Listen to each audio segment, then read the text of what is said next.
Welcome to QuestRN. This is the second video in our series on nursing leadership. So let's dive in. In our last video, we introduced the core leadership roles in nursing: the leader, the manager, the charge nurse or team leader. Today, we're going further by exploring other key leadership roles in nursing and breaking down the essential of delegation and scope of practice.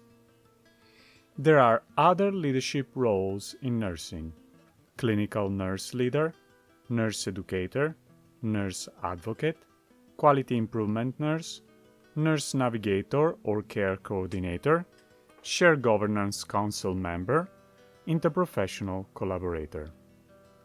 Let's go briefly over them. Clinical nurse leader. Clinical nurse leader helps improve patient care by combining leadership, advanced nursing skills, and the big picture view of how the healthcare system works. Think of clinical nurse leader as a bridge between hands-on patient care and improving how care is delivered. They make sure patient gets the safest, most effective care possible right at the bedside. Nurse educator. Nurse educators teach and mentor staff, ensuring everyone stays up to date on evidence-based practice and policies. They are the go-to people for skill refresher, protocol changes, and team confidence.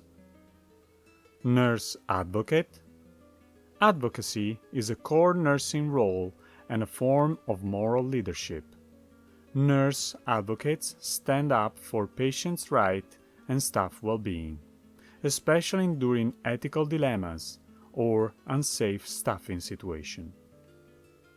Quality improvement nurse. These nurses collect data, analyze trends, and lead projects that improve patient care. Think of them as behind-the-scene detectives working to reduce errors and enhance safety. Nurse navigator or care coordinator.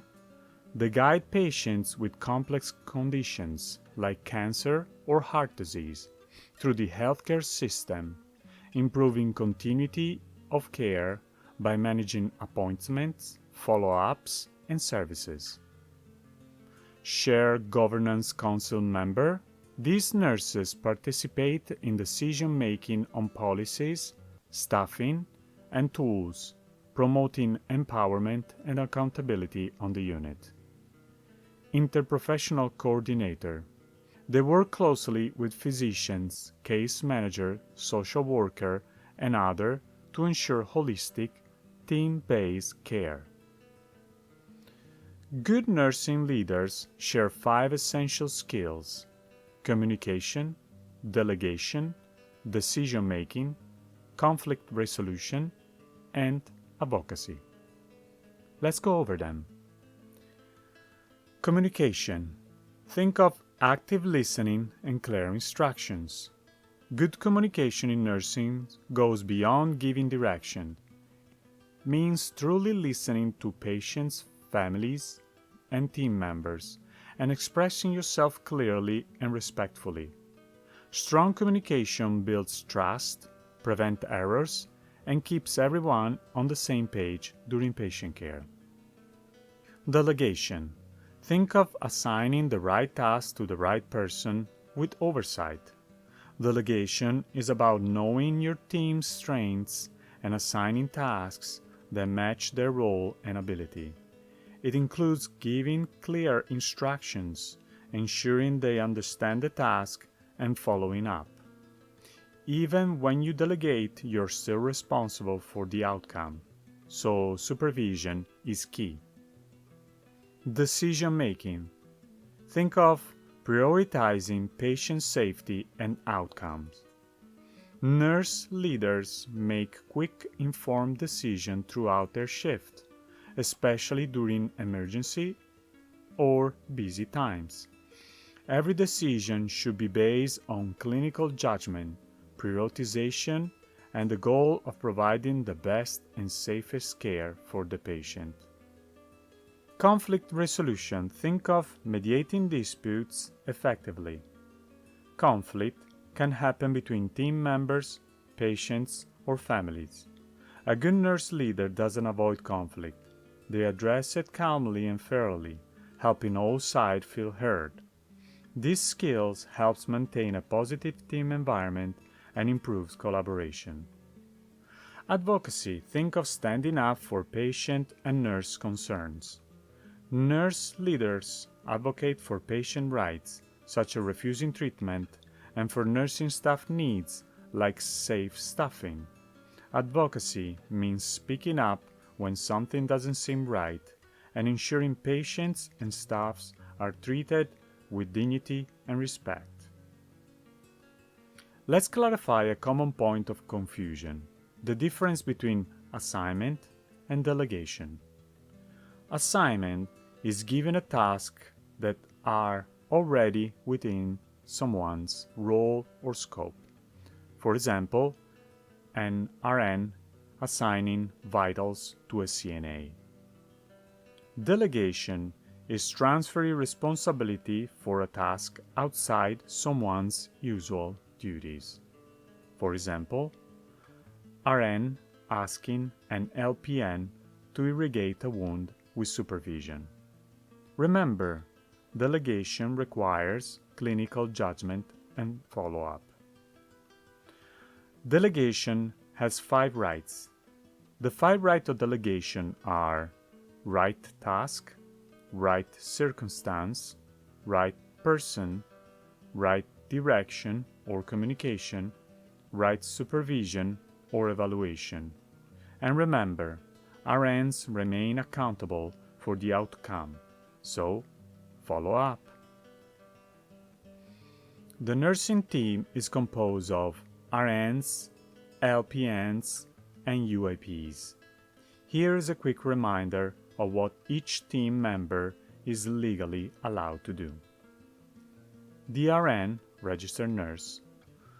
Full nursing process: assessment, diagnosis, planning, implementation, evaluation. Administers IV meds, blood products, and provide patient teaching.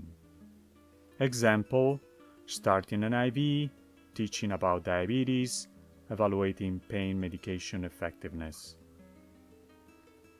LPN or VN, licensed practical nurse or vocational nurse, supports RNs, take vitals, give certain medications, perform sterile procedures, reinforces RN's teaching.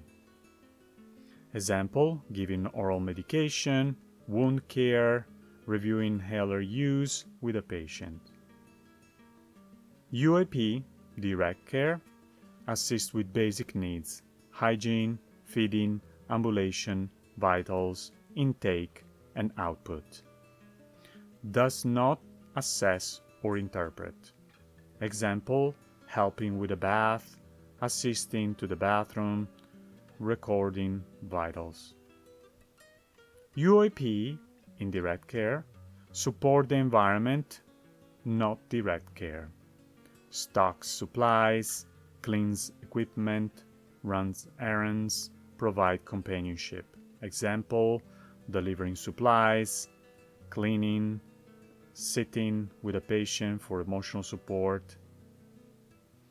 There are some tasks that RN should never delegate. These are assessment, diagnosis, education, evaluation, care planning. We've covered a lot today, so let's quickly review before diving into leadership style in the next video. For leadership role in nursing, we have seen clinical nurse leader, improve patient care by linking bedside practice with system-wide improvements. Nurse educator teaches and mentors staff to maintain clinical skills and stay updated. Nurse advocate speaks up for patient rights and nurse safety in challenging situations. Quality improvement nurse uses data to lead changes that make care safer and more effective. Nurse navigator or care coordinator guides patients through complex healthcare systems to ensure smooth, continuous care. Shared Governance Council member helps shape unit decisions to improve practice and empower nurses. Interprofessional collaborator work with the healthcare team to deliver coordinated, holistic patient care. We have gone over the core leadership skills. Communication, think of active listening and giving clear instructions. Delegation, think of assigning the right task to the right person with supervision. Decision making, think of prioritizing patient safety and outcomes. Conflict resolution, think of mediating disputes effectively. Advocacy, think of standing up for patient needs and nursing concern. And remember the difference between delegation and assignment. Assignment is giving a task that falls within someone's role or scope of practice. Delegation means giving someone a task outside their usual role while you stay responsible and provide supervision. The 5 rights of delegation are right task, right circumstance, right person, right direction or communication, right supervision or evaluation, while keeping the accountability. Here's a quick breakdown of the scope of practice of the nursing team. RN, think of the lead caregiver who assesses, plans, and manages complex patient care. LPNs, think of the hands-on nurse who support RNs with basic care and procedures. UAP, direct care, think of the caregiver who helps with daily patient needs but doesn't make clinical decisions. UAP, indirect care, think of the helper who keeps the care environment running smoothly behind the scenes. And remember, never delegate these RN responsibilities: assessment, diagnosis, education, evaluation, care planning. If you care about leadership styles in nursing, stay tuned. In our next video, we'll go over transformational, autocratic, laissez-faire, democratic, servant or shared, situational, and transactional. Don't miss it. We'll break each one down so you can understand which is which. This is Davide with QuestRN. Please subscribe if you haven't already. Keep learning and keep leading.